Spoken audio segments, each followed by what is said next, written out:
There is growing outrage today over the death of a nearly blind father who was dropped off by Border Patrol agents miles away from home and in the cold.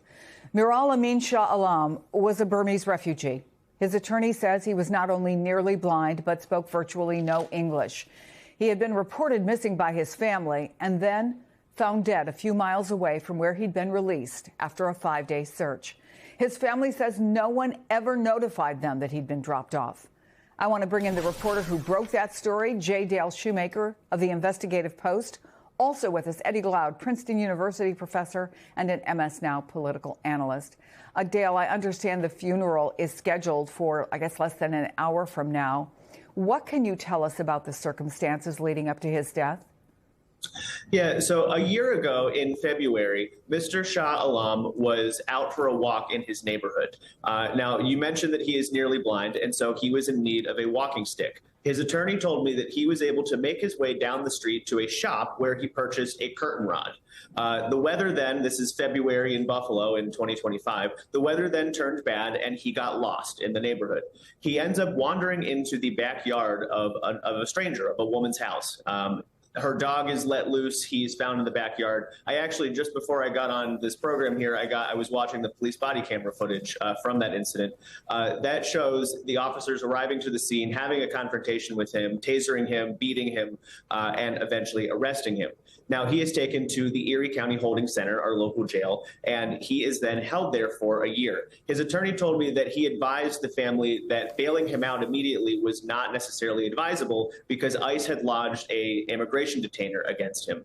Had they bailed him out last year, ICE might have taken custody of him on the assault charges that were filed. He got into a struggle with the officers who suffered minor injuries.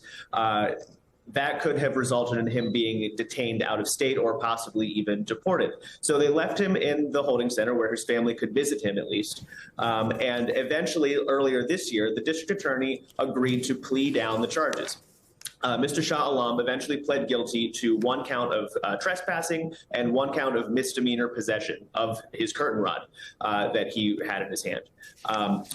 At that point, the sheriff's office calls Border Patrol agents. This is the part that is confusing. People aren't sure why they called Border Patrol, if it was that agency that had the detainer or if it was ICE. Our information leads us to believe that it was ICE who had the detainer, but in any event, the sheriff's office called Border Patrol. Border Patrol picks him up, realizes that ICE is not going to take custody of him, and in a statement, they said that they decided to give him a quote-unquote courtesy ride. That courtesy ride ended at a Tim Hortons in the Riverside Black Rock neighborhood of Buffalo.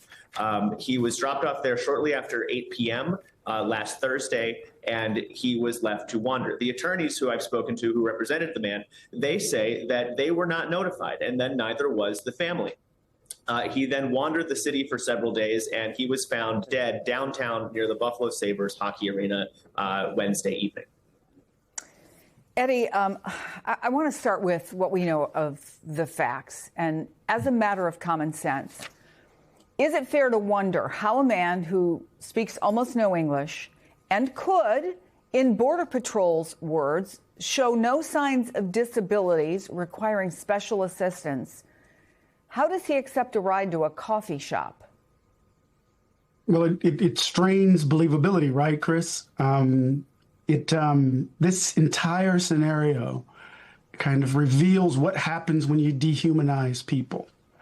It's a combination of cruelty and, to my mind, evil. So you have the initial kind of account of the police, the way in which he was treated and then indicted and jailed. And now you have the Border Patrol. And so you have 2 instances of a human being treated as less than human. And so I think it's important for us to dive even deeper into the details because we get a sense of what happens or what follows from the dehumanization of those that we take to be undocumented and the like, Chris. The Buffalo Police Department had stopped looking, as we just heard from Dale, for Shah Amin because they believed he was in ICE custody. But instead, Eddie, his is one of countless stories, frankly. We have heard from people directly, from their lawyers, from their families, of folks taken into custody and then released, and in some cases abandoned far from home without notification to anybody else in their family, anyone close to them. How does this keep happening in an administration that touts Christian values and after the president himself promised a softer touch? Well, the president's promise means nothing to us. We should at least know that he doesn't really tell the truth in a serious way. You asked such a powerful question, as you always do, Chris. What does it mean to hold certain Christian values, to proclaim a certain set of religious commitments, and to be okay or silent in the face of this sort of behavior, these sorts of actions done in your name? It seems to me more than anything, it reveals the hypocrisy, the emptiness of one's commitments. And again, part of what we're dealing with here is what happens when you dehumanize a population, when there's a policy that basically sets the stage for the treatment of other human beings as if they have no standing, as if they have no dignity. And again, I want us to kind of understand the through line. Think about, he was arrested with a weapon, which was a curtain rod, so that he could actually move about. That was the weapon. And how that particular form of policing then carries over in an exaggerated way, in the very way in which ICE and the Border Patrol police those that they take to be less than human, right? It is, to use religious language, Chris, it's evil. It's evil wrapped up in cruelty, and it's done in our name. And it seems to me we have to ask the question, where do we stand in relation to this behavior? I want to go back, Dale, to the statement that we did get from Border Patrol, who says agents offered him a courtesy ride, which he chose to accept, to a coffee shop, determined to be a warm, safe location near his last known address. Rather than be released directly from the Border Patrol station, he showed no signs of distress, mobility issues, or disabilities requiring special assistance. But as I understand it, there is now a police investigation. What can you tell us about that and the reaction in the community? Yeah, Buffalo Mayor Sean Ryan this morning said that he is ordering the Buffalo Police Department, at least under his purview, to put together a timeline of the Buffalo Police's interactions with this man from the arrest last year to finding his body this week. And he said that we will be transparent. We will release all those reports. At the federal level, you've got members of Congress today and last night calling for investigations into this. Senator Chuck Schumer, Representative Tim Kennedy of Buffalo, Representative Grace Meng of Queens, and other leaders are all calling for federal investigations. And Mayor Sean Ryan said that he, too, is going to write to the U.S. Attorney General and to the FBI and ask them to investigate this issue as well.